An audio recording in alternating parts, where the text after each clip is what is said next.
I forgot to address this because I didn't listen to the whole thing. GNX, Kendrick Lamar. You listened to the whole album? Listened to it like twice in its entirety. Like I listened to it when I first realized it dropped. I let it rock when I was in the crib chilling, like, and then I listened to it. I did the car test. Like I played it throughout the day when I was riding in the car doing my errands and shit. It's a good album. You know what I mean? Like it's not like nothing completely like stood out like crazy to me. Like where I mean, you know, like off top, like when you listen to it, like one of the first joints that might catch your attention instantly is like Luther. And you know why that caught my attention? Because I just sampled that song a couple of weeks ago. Yeah. I just sampled that shit. But yeah, that's a joint. Like, you know what I'm saying? It sounds like that's gonna be like a single or something like that. Like that sounds like the joint that'll be on the radio. Heart Part 6 is dope. Yeah, off top. Shit was. But I mean, more than anything, like overall, my overall consensus with it is, yeah, it's like it's the type of album that you have to listen to with different ears. Like it's not gonna catch you. You're not gonna.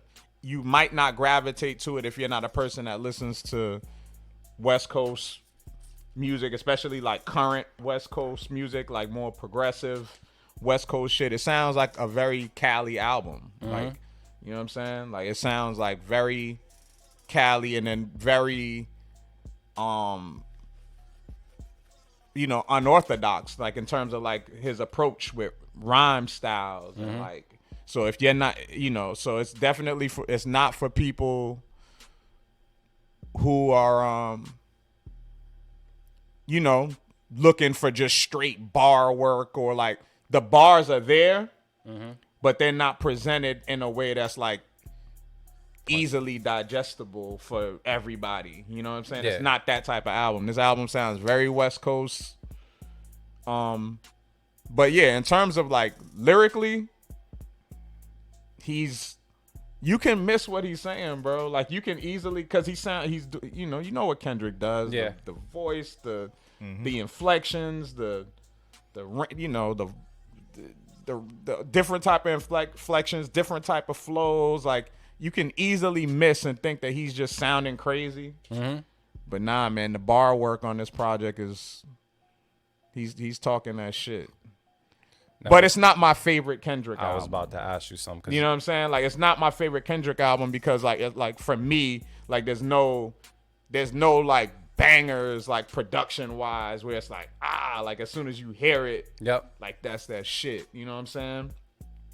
So it's definitely not my favorite, but artistically he's taking it there. You know what I'm saying? And like artistically he's showing that there's, like he has no bounds. Like he can do whatever he want. Like my homegirl Joy, shout out to Joy Daniels. She said this shit. I gotta definitely give her credit for this post. She posted. She said Kendrick is officially the Beyonce of rap, and that's the energy that this is. That's exactly what it's a album that dropped out of nowhere, and it's out there. It's very much out there. Like sonically, it's just very much out there. Like a couple of records, you're gonna be like, yo, what the fuck is this? Like at first listen, you're gonna be like, yo, what is this? This shit sounds stupid. Like some joints, but like on my second listen of the album, I was like, like Lethal Shooter, I understand it now. Like, you know what I'm saying? I'm like, okay, I get, I see what his ears are doing right now. So it's definitely, Kendrick's that guy, man. Kendrick's that guy, and he could definitely afford to experiment and do whatever the hell he wants to do. Like, I appreciate that in art, and I appreciate it when it's from a genuine approach, and that's what it is. Like, the album is it's still genuine. You know what I'm saying? It's not like I'm just doing some crazy shit for the sake of doing some, like it's genuine, it's intentional.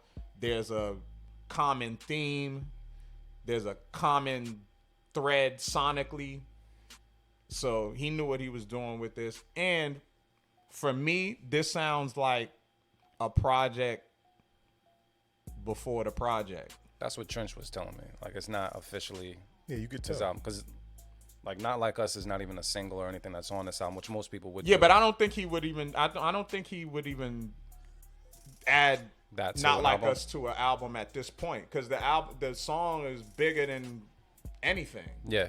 You know, the song already did what it did, and I think he has a point to prove with that too, to where he wouldn't want that to be a part of the body of work. Gotcha.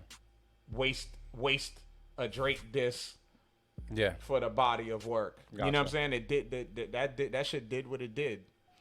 So I don't think we're gonna see that on an album. I think Not Like Us is just part of the diss song rollout, that part of the diss trade off. Do you think that this is or could be considered one of the classics with his other classics, or is just an adult It's gonna Kendrick? be. I feel like it'll be. So like, if I was gonna, like, for instance, if I was like, if we were talking about Jay-Z, Okay. I'm trying to think of like somebody whose catalog, like, you know, that across the board people all listen to most of their albums. So if we were talking about Jay-Z, this would be like either In My Lifetime, like his second album, Mm-hmm. or maybe like Magna Carta. Okay. Like, yeah, either. Nah, yeah, because his second album had harder joints I'm about to say it. across the board. So yeah, I'll probably More say Magna. I'll put this like in the Magna Carta. Gotcha. Like, where it was like, you know, Magna Carta got some records Yeah. on it that are heavy, but overall, It's it's not It's in not the on the same- pantheon. Yeah. You know what I'm saying? Like, you might go back to it. Yeah. You know what I'm And saying? when you do go back to it, you're You're like, actually yo, gonna like listen some to the- songs yeah. that you didn't think you liked in the first place. You're gonna be like, oh, this shit was actually cool. So that's what I would probably say. That's what I would compare it to right now off top, but it's still early. But I definitely did make a point to listen to the album from, you know, front to back. And I gotta listen to it. Yeah. I gotta listen to it. yeah, Kenny's that guy, man. He's official. And you know, I made that statement on this show a while ago. I mean, he's officially the king of the West Coast, man. He's officially he's the guy. Mm-hmm. You know what I'm saying? He also did feature a bunch of up and coming artists from the West Coast 100%. on it. That's good. Yeah, Yeah, he got did that dude Peso He did that on too. there. All right. So I'm gonna listen to it after we close out the podcast. Very West Coast album, though. I think that's the main intention. Very West Coast album.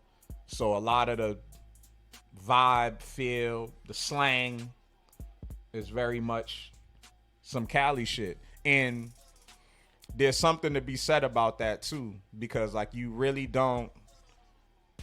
can't appreciate certain music unless you actually touch the ground and like feel it. You know what I'm saying? Like that's what made me like No Limit and Cash Money, is like actually being down south and hearing it and seeing the reaction and then being like, oh, nah, I get this shit. You know what I'm saying? So that's how I feel about this project. So I think hopefully, It's good energy on yeah, it. it's overall it's a good project. So I'm gonna ask Mary, man. We just, you know how I used to give out the 5 mics and all types of shit. What are you giving this album, bro? You giving this joint 3.5 mics? I would give it a 3. a 3. 3 I can respect off that. my initial listen. I'll give it a 3. Give it a 3 out of 5. All right, that's not bad. Yeah, man. I'm gonna go take a listen to it. Let us know how you feel about it in the comments.